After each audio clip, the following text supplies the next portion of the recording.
Hello student, मैं engineer SK गिरी और आज हम लोग पढ़ने जा रहे हैं क्लास 11th चैप्टर 9 तरलों के यांत्रिकी गुण का लेक्चर नंबर 19। और आज का जो मेरा टॉपिक है वो है संपर्क कोण, जिसको इंग्लिश में एंगल ऑफ कॉन्टैक्ट बोलते हैं। और दूसरा जो टॉपिक है वो है केशिकीय उन्नयन, जिसको इंग्लिश में कैपिलरी राइज बोलते हैं। ठीक है, तो आज दोनों टॉपिक के बारे में हम लोग डिस्कस करेंगे। तो सबसे पहले आप हेडिंग डालेंगे एंगल ऑफ कांटेक्ट, हिंदी में संपर्क कोण।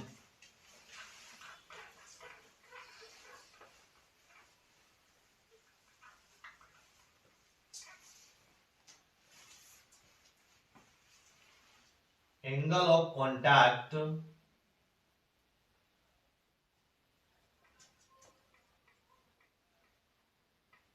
संपर्क कोण।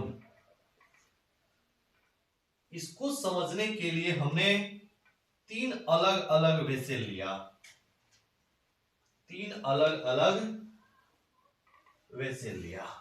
ठीक है, तीनों में अलग अलग द्रव रख दिए।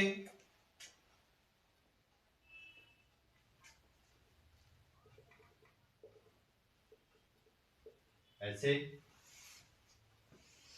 पहला में मिथाइल आयोडाइड रखा गया है, मिथाइल आयोडाइड।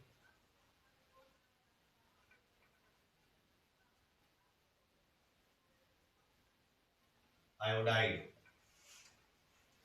दूसरा में मरकरी, पारा। और तीसरा में शुद्ध जल, प्योर वाटर, शुद्ध जल।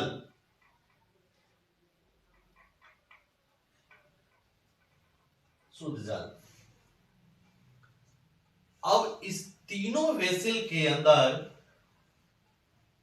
कांच की नली डाल दिया गया है। ऐसे ग्लास ट्यूब डाला गया है। तो जैसे ग्लास ट्यूब को डाला गया तो जो लिक्विड की सतह है वह मिनिस्कस बना लेता है, मतलब द्रव नौचंद्रक बना लेता है। अब ये मिनिस्कस क्या है, नौचंद्रक क्या है, देखना यहां पर देखा गया। जो मिथाइल आयोडाइड में, जो मिथाइल आयोडाइड का जो लिक्विड है वह कुछ इस तरह के सतह बना ली है। ऐसे इस तरह से मिथाइल आयोडाइड इस तरह का कुछ सतह बना लिया।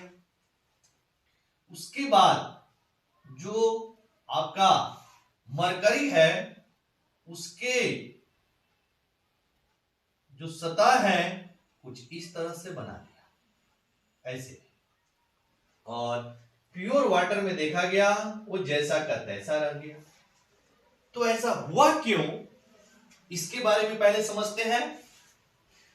मिथाइल आयोडाइड के जो मॉलिक्यूल है वह ग्लास के मॉलिक्यूल के तरफ ज्यादा अट्रैक्ट हुआ। मतलब यूं बोल सकते हैं कि ग्लास के मॉलिक्यूल और जो आपका मिथाइल आयोडाइड के जो मॉलिक्यूल है इनके बीच में जो एडहेसिव फोर्स लग रहा है और संयोजक बल जो लग रहा है, मिथाइल आयोडाइड के मॉलिक्यूलों के बीच में लगने वाले ससंजक बल से ज्यादा है। मतलब यहां पर जो आपका ग्लास का मॉलिक्यूल है मिथाइल आयोडाइड को अपनी ओर ज्यादा अट्रैक्ट किया। मतलब मिथाइल आयोडाइड और ग्लास के बीच की जो एडहेसिव फोर्स है वो ज्यादा हो गया मिथाइल आयोडाइड के मॉलिक्यूल्स के ससंजक बल से, कोहेसिव फोर्स से। तो इस तरह आपका अट्रैक्ट हो गया और कुछ इस शेप में आपका लिक्विड का सतह बन गया, जिसको हम लोग बोलते हैं लिक्विड ने मिनिस्कस बनाया, नौचंद्रक बना लिया। इसमें क्या हुआ, जो आपका पारा का यानी कि जो मरकरी मरकरी के बीच में लगने वाला जो कोहेसिव फोर्स है वह मरकरी और ग्लास के बीच में लगने वाले एडहेसिव फोर्स से ज्यादा था। मतलब मरकरी मरकरी के बीच में लगने वाले जो कोहेसिव फोर्स है वह मरकरी और ग्लास के बीच में लगने वाले एडहेसिव फोर्स से ज्यादा था। और इसमें कोहेसिव और एडहेसिव फोर्स दोनों इक्वल हो गए।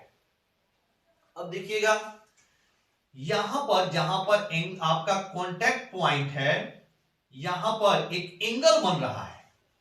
यहां पर जहां पे ये कांटेक्ट पॉइंट है यहां पर एक एंगल बन रहा है।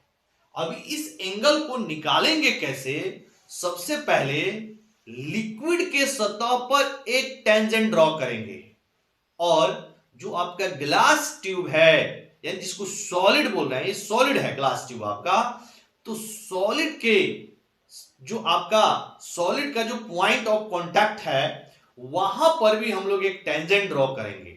ठीक है, यानी सॉलिड पर भी एक टेंजेंट ड्रॉ करेंगे, मतलब ठोस पर भी एक स्पर्श रेखा खींचेंगे और द्रव पर भी एक स्पर्श रेखा खींचेंगे। वो भी कहां? जहां पर ये दोनों एक दूसरे के कांटेक्ट में है वहां।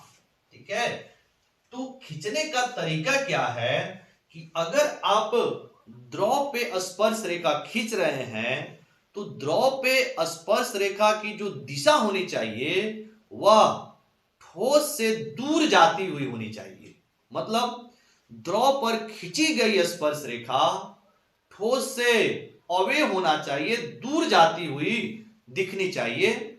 और जो ठोस पे आप स्पर्श रेखा खींच रहे हैं वह लिक्विड की ओर जाती हुई दिखनी चाहिए। ठीक है, यानी कि आपका इस यहां पे जब हम लोग स्पर्श रेखा खींचेंगे तो कुछ ऐसे ये हो गया आपका लिक्विड सरफेस पर खींची गई स्पर्श रेखा, और यहां पे आप ऐसे खींचेंगे, ये द्रव के अंदर आ रहा है और ये सॉलिड से दूर जा रहा है, तो यहां पे कुछ एंगल बना। इस एंगल को नाम देते हैं थीटा, और इसी थीटा को हम लोग बोलते हैं एंगल ऑफ कांटेक्ट यानी कि संपर्क कोण। यहां पे देखिएगा, यहां पे लिक्विड के सतह पे जो आप टेंजेंट ड्रॉ करेंगे वो आप सॉलिड से दूर होना चाहिए, और जो आप सॉलिड पे खींचेंगे टेंजेंट वो लिक्विड की ओर होना चाहिए। ये वाला एंगल बना, दिस इज द थीटा। और यहां पे आपका ये हो गया लिक्विड सरफेस पे टेंजेंट और ये हो गया आपका सॉलिड सरफेस पे टेंजेंट। मतलब दोनों सतह पे एक सॉलिड सरफेस पर टेंजेंट और एक लिक्विड सरफेस पे टेंजेंट, इनके बीच में जो एंगल बनता है इस एंगल को बोलते हैं हम लोग एंगल ऑफ कांटेक्ट। तो अगर हम लोग एंगल ऑफ कांटेक्ट का डेफिनेशन लिखे तो क्या होगा? देखिएगा बाबू, यहां पर अगर हम लोग लिखे संपर्क कोण तो इसका डेफिनेशन क्या होगा? द्रव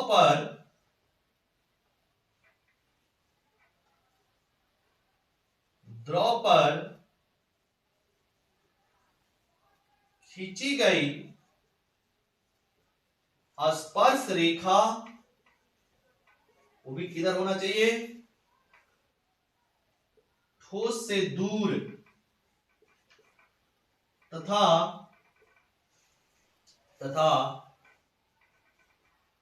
ठोस के सतह पर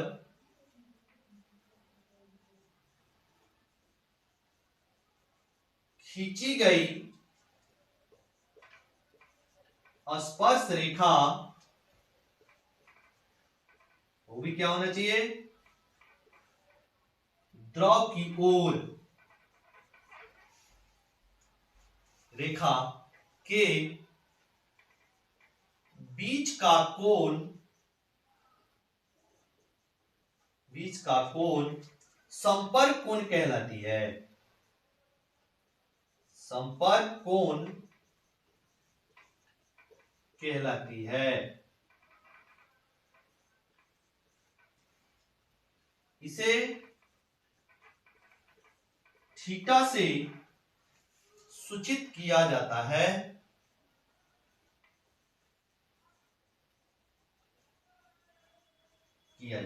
मतलब द्रव पर या द्रव के सतह पर, ऐसे लिखते हैं, द्रव के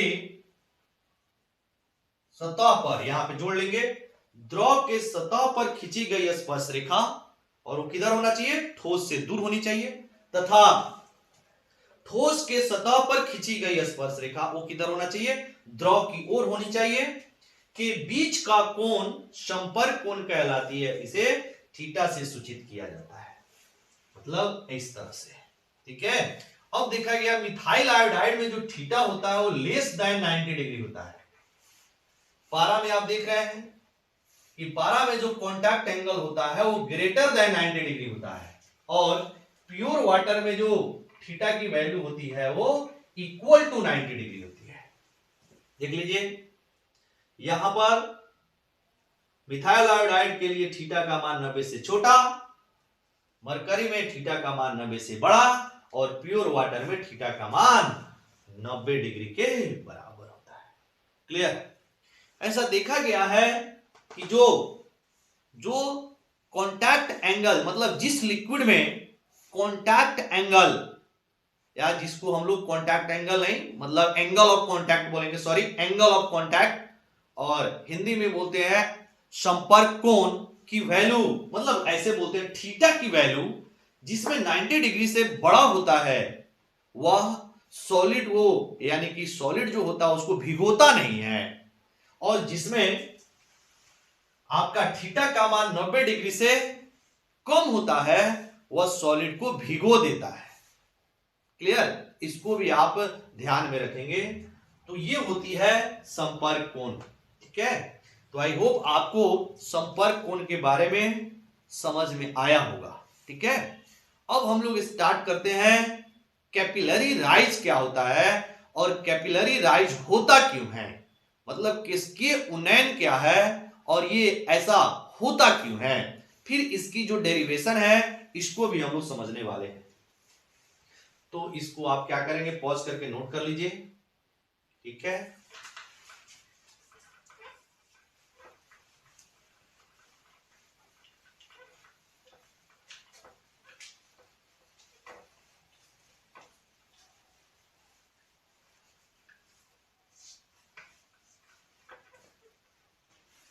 अब यहां पर आप लिखेंगे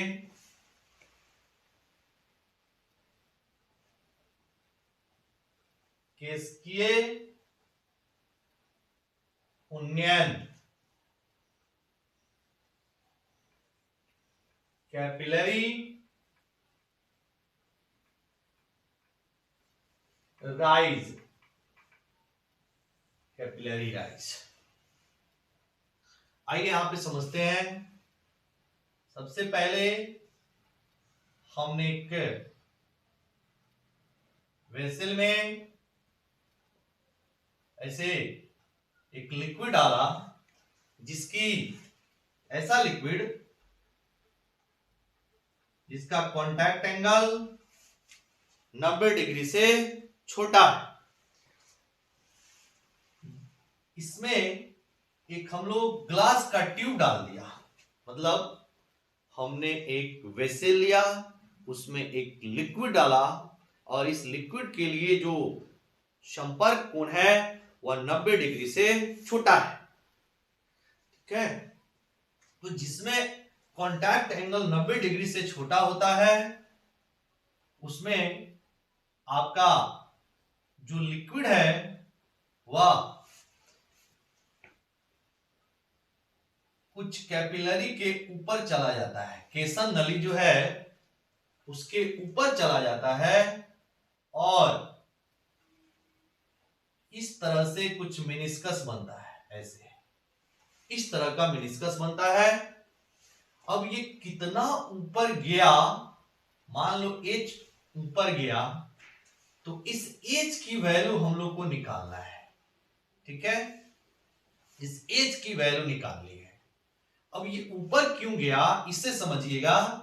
जैसे मान लीजिए आपका यहां पर वेसल है, और इस वेसल में जैसे आपने यहां पे ट्यूब लगाया, ग्लास ट्यूब, तो अगर आपका थीटा का मान 90 डिग्री से छोटा है तो कुछ इस तरह से आपका लिक्विड की मेनिस्कस बनती है, मतलब नौचंद्रक बनता है। अब देखना ये जो पार्ट है वो हो गया आपका कॉनकेव पार्ट और इधर हो गया कॉन्वेक्स पार्ट। तो यहां की जो प्रेशर है, जो दाब है, वो अलग अलग हो जाएगी। मतलब अगर इधर की प्रेशर कॉनकेव पार्ट की प्रेशर, मतलब अवतल तरफ का जो प्रेशर P0 है, तो उत्तल तरफ यानी कॉन्वेक्स तरफ की प्रेशर क्या हो जाएगी, P0 माइनस 2s बटा R के बराबर। और यहां पर S क्या है, तो पृष्ठ तनाव है कि नहीं? ये हम लोग पिछले क्लास में पढ़ चुके हैं। मतलब आप देखिएगा जहां पे हमने आपको ये जहां पे ये बुलबुले के अंदर कितना एक्सेस प्रेशर होता है, यानी कि इसके प्रीवियस वाला जो लेक्चर है, लेक्चर नंबर 18, उसको आप जरूर देखेंगे। तो लेक्चर नंबर 18 में हमने बताया कि कॉनकेव तरफ का जो प्रेशर होता है कॉन्वेक्स प्रेशर से ज्यादा होता है, यानी कि इधर की प्रेशर कम हो गई। अब इधर का प्रेशर कम हो गया तो लिक्विड इधर भागना चाहेगा। लिक्विड जैसे इधर भागेगा, आपका कैपिलरी में जो लिक्विड है ऊपर की ओर उठ जाएगा। इसी को बोलते हैं कैपिलरी राइज। मतलब जो आपका लिक्विड है वो राइज कर गया। क्यों? क्योंकि इधर की जो प्रेशर है, कॉन्वेक्स साइड की जो प्रेशर है वो कम है कॉनकेव साइड के प्रेशर से। तो लिक्विड आपका कॉन्वेक्स साइड आना चाहेगा और सारा लिक्विड इधर जैसे आएगा, ये आपका जो ट्यूब के अंदर जो लिक्विड है वो राइज कर जाता है, जिसको हम लोग कैपिलरी राइज बोलते हैं। ठीक है, अब ये कितना राइज हो रहा है, एच की वैल्यू हम लोग को निकालना है। एच की वैल्यू यहां पर कैलकुलेट करना है। अब मान लीजिए अगर संपर्क एंगल का मान 90 डिग्री से क्या हो जाए, बड़ा हो जाए, तो उतना ही जो आपका कैपिलरी है वह आपका नीचे की ओर फॉल कर जाएगा। मतलब जैसे मान लीजिए अगर आप मरकरी लेंगे, मरकरी में होता क्या है, ये आपका थीटा का मान 90 डिग्री से बड़ा हो जाता है मरकरी में। तो इसमें जैसे आप ऐसे डालोगे ग्लास ट्यूब, तो इसमें आपका कुछ इस तरह से मरकरी फॉल कर जाता है, क्योंकि यहां पर इस तरह से मेनिस्कस बनेगा। तो इधर का प्रेशर आपका ज्यादा होगा, इधर का प्रेशर कम होगा। नहीं तो ऊपर वाले यानी कि कॉन्वेक्स साइड की जो प्रेशर है वह आपका कम हुआ, कॉन्वेक्स साइड का प्रेशर ज्यादा हुआ। तो इधर का जो प्रेशर है वो ज्यादा होने के कारण इधर से लिक्विड हटेगा और आपका ये कैपिलरी के अंदर जो लिक्विड है वो फॉल करेगा। तो कितना फॉल करेगा, सेम फार्मूला से निकालेंगे, जितना राइज करेगा, है कि नहीं? तो ये हो गया कि कैपिलरी राइज क्यों किया उसके लिए। ठीक है, आइए अब यहां पे इसको निकालने का तरीका है, कैसे निकालते हैं इसको देखिएगा। यहां पे आप क्या करेंगे, इधर का जो प्रेशर है वो P0 ले लिया, तो इस साइड की जो प्रेशर हो जाएगी वो कितना हो जाएगी, मतलब इस पॉइंट की pressure P0 minus 2s upon R। ठीक है, अब क्या करेंगे, यहाँ पे 3 पॉइंट ले लेते हैं, ऐसे 3 पॉइंट। मान लीजिए ये A पॉइंट है, ये B पॉइंट है और ये C पॉइंट है। ठीक है, तो A पॉइंट पर कितना प्रेशर होगा, एटमॉस्फेरिक प्रेशर होगा। B पॉइंट की प्रेशर और C पॉइंट पे भी एटमॉस्फेरिक प्रेशर कितना होगा, P0। तो और ये आपका A B C तीनों क्या एक हॉरिजॉन्टल लाइन पे है, तो जितना A का प्रेशर होगा उतना ही आपका B का प्रेशर होगा। तो A का प्रेशर अगर आपका P0 है तो B का प्रेशर कितना हो जाएगा, अगर यहाँ की प्रेशर कितना है P0 माइनस 2s बटा R है, तो इससे H डेप्थ नीचे कितना हो जाएगा आपका, यहाँ का प्रेशर अब प्लस रो GH के बराबर। क्योंकि हम लोग जानते हैं डेप्थ में आपका, मान लीजिए ये आपका कोई लिक्विड है, अगर यहाँ की प्रेशर P0 है तो इसे H डेप्थ नीचे कितना प्रेशर होता है, P0 प्लस रो GH के बराबर, ये हम लोग पढ़ चुके हैं। तो यहाँ की प्रेशर अगर P0 minus 2s by R है तो इससे H डेप्थ नीचे कितना होगा, P0 minus 2s by R plus row GH होगा। अब देखना P0 से P0 कैंसिल हो जाएगा। अब यहाँ पे इसको इधर लाएंगे तो 2s बटा R is equal to rho GH हो गया।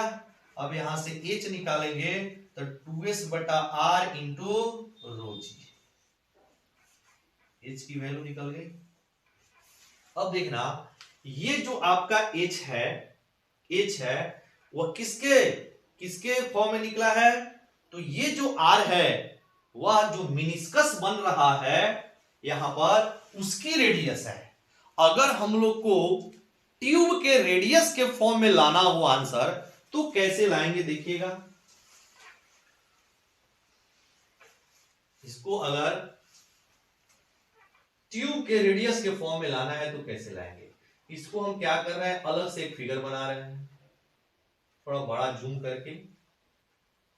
यहां पर कुछ इस तरह से आपका मिनिस्कस बना है और इसको हम लोग ऐसे मिला दिया तो ये हो गई आपका कैपिटल आर। इसको मान लीजिए सेंटर, तो यहां से यहां तक ये वैल्यू हो गई कैपिटल आर।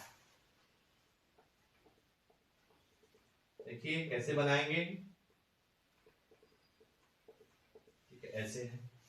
अब यहां पे अगर कॉन्टैक्ट एंगल की बात करेंगे तो इस पॉइंट पे आपका ऐसे एक टेंजेंट ड्रॉ करेंगे जो लिक्विड सतह पे है और एक टेंजेंट आप ऐसे ड्रॉ करेंगे जो सॉलिड सरफेस पे है, ठीक है। ये जो आपका ये जो टेंजेंट है वह आपके लिक्विड सरफेस के टेंजेंट है और ये जो सरफेस है वो सॉलिड के सरफेस पे टेंजेंट है। तो इसके बीच में जो एंगल बना यही एंगल ऑफ कांटेक्ट, जिसको थीटा बोल दिया। अब इसको क्या कीजिए, पीछे की ओर एक्सटेंड कीजिए ऐसे, तो यहां पर एक एंगल बनेगा, जितना एंगल ये होगा उतना ही एंगल ये होगा, वर्टिकली अपोजिट से। अब जो ट्यूब का रेडियस है अगर इसको हम लोग ऐसे मिला दे और ट्यूब का रेडियस स्मॉल आर मान ले, यहां पर स्मॉल आर और कैपिटल आर में क्या अंतर है? तो आपका स्मॉल आर है radius of tube, radius of tube मतलब केशन नली का त्रिज्या, केशन नली का त्रिज्या है, ठीक है। और कैपिटल आर क्या है? जो आपका मिनिस्कस बन रहा है, जो नौचंद्रक बन रहा है उसकी त्रिज्या है। कैपिटल आर क्या है? नौचंद्रक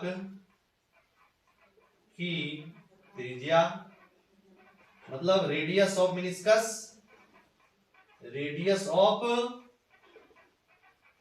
मेनिस्कस, ठीक है। अब क्या करना है, यहां पर जो रेडियस ऑफ मेनिस्कस है, नौचंद्रक की जो त्रिज्या है, इसको कन्वर्ट कर देना है हम लोग को किसमें? तो केशन नली की त्रिज्या में, स्मॉल आर में। अब देखिएगा यहां पर ये जो एंगल है, मान लो ये आपका एंगल 90 डिग्री हो गया। अगर ये एंगल थीटा है और ये देखना ये पूरा एंगल जो है वो कितना है, 90 डिग्री होगा, क्योंकि ये आपका रेडियस और ये हो गया टेंजेंट, रेडियस और टेंजेंट एक दूसरे पर परपेंडिकुलर होता है। तो अगर ये थीटा है तो ये वाला जो एंगल होगा वो 90 माइनस थीटा होगा। अब इसको हम क्या कर रहे हैं, थोड़ा सा जूम करके फिगर बना रहे हैं। देखिए ऐसे है, यहां पर ऐसे है, ये स्मॉल आर है और ये जो एंगल हमने निकाला इसी फिगर को यहां पे ले जाओ, है ना, हचपच हो गया है ऐसे, इसको हटा दे रहे हैं। ये एंगल आपका थीटा है, तो यहां पर ऐसे कुछ एंगल बन रहा था ऐसे, ये आपका एंगल थीटा है और इसको आगे बढ़ाया था, ये भी एंगल कितना था, थीटा था। अब आपका ये पूरा एंगल 90 डिग्री होता है, ये पूरा एंगल 90 डिग्री होता है, ये आपका कैपिटल आर है और ये थीटा है, तो ये वाली कितनी हो जाएगी, 90 माइनस थीटा हो जाएगा, बिल्कुल होगा। अब देखना ये आपका यहाँ पे परपेंडिकुलर बन रहा है, ये सेंटर वो था, तो अगर यहाँ पे हम लोग ले ले sine 90 minus theta, sine 90 minus theta, तो इसके लिए परपेंडिकुलर कौन होगा, आर होगा, और हाइपोटेनस क्या हो जाएगा, कैपिटल आर, मतलब परपेंडिकुलर स्मॉल आर और आपका हाइपोटेनस कैपिटल आर। तो यहां से अगर हम कैपिटल आर निकाले तो स्मॉल आर बटा साइन 90 माइनस थीटा, और साइन 90 माइनस थीटा क्या हो जाएगा, कॉस थीटा, यानी आर बराबर क्या हो जाएगा, कैपिटल आर बराबर स्मॉल आर बटा कॉस थीटा, जहां थीटा क्या है, तो थीटा है आपका कॉन्टैक्ट एंगल। अब क्या करना है, यहां पर जो कैपिटल आर का मान निकला उसको यहां पे फिट कर सकते हैं, तो आप यहां से कैपिटल आर की वैल्यू फिट कीजिएगा तो कितना आएगा बाबू, तो h is equal to 2s बटा स्मॉल आर बटा cos theta into rho into g. अब इसको सॉल्व करेंगे तो ये आ जाएगा 2s कॉस थीटा बटा में ये आ जाएगा आर रो जी। ऐसे देखिए दिख रहा है, कैपिटल आर को रिप्लेस कर दिया स्मॉल आर बटा कॉस थीटा। ये हो गया आपका स्मॉल आर लिख दिया केसन नली की त्रिज्या, तो ऊपर वाला किसके टर्म में हो गया, तो नौचंद्रा के त्रिज्या के टर्म में, और आपका जो नीचे वाला है 2s cos theta divided by small r rho into g, ये हो गया आपका केसन नली की त्रिज्या के फॉर्म में। यहां पर रो क्या है, तो जो हम लोग इसमें लिक्विड रखे हैं, मान लीजिए हमने मिथाइल आयोडाइड नहीं रखा, मिथाइल आयोडाइड रखते हैं तब भी थीटा का मान कितना होता है, लेस देन 90 डिग्री, या फिर इम्प्योर वाटर भी होता है जी, और शुद्ध जल में भी आपका थीटा का मान कितना होता है, तो लेस देन 90 डिग्री। तो मान लीजिए उस तरह का कोई लिक्विड है, तो यहाँ पर रो जो है वह लिक्विड के क्या हो जाएगी, डेंसिटी हो जाएगा, लिक्विड का घनत्व हो जाएगा। जी का मान जानते हैं, एक्सेलरेशन ड्यू टू ग्रेविटी होता है, जिसका मान 9.8 मीटर पर सेकेंड स्क्वायर होता है कि नहीं। और यहाँ पर जो एस है वो क्या है, सरफेस टेंशन है, पृष्ठ तनाव है। तो ये था आपका पूरा केशिकीय उन्नयन, और उसका जो डेरिवेशन है, एच की वैल्यू, 2h की वैल्यू हमने लिखा है, एक 2s divided by capital R rho into g, यहाँ पे कैपिटल आर यहाँ पे लिखे नौचंद्र की त्रिज्या है, और दूसरा h is equal to 2s cos theta बटा small r into rho into g, जहां स्मॉल r क्या है, तो केसन नली की त्रिज्या है, रेडियस ऑफ ट्यूब है। तो ये जो आपके फॉर्मूला है इसको आप याद रखें। क्लियर, रो हो गया आपका जो द्रव है उसकी घनत्व है, जी क्या है, एक्सेलरेशन ड्यू टू ग्रेविटी है, यानी कि आपका गुरुत्वीय त्वरण है, जिसका मान 9.8 मीटर पर सेकेंड स्क्वायर होता है। ठीक है, आई होप आपको ये कंसेप्ट क्लियर हुआ होगा। तो चलिए आज का क्लास हम लोग यहीं खत्म करते हैं, फिर मिलेंगे नेक्स्ट लेक्चर में, तब तक के लिए वेरी वेरी थैंक यू।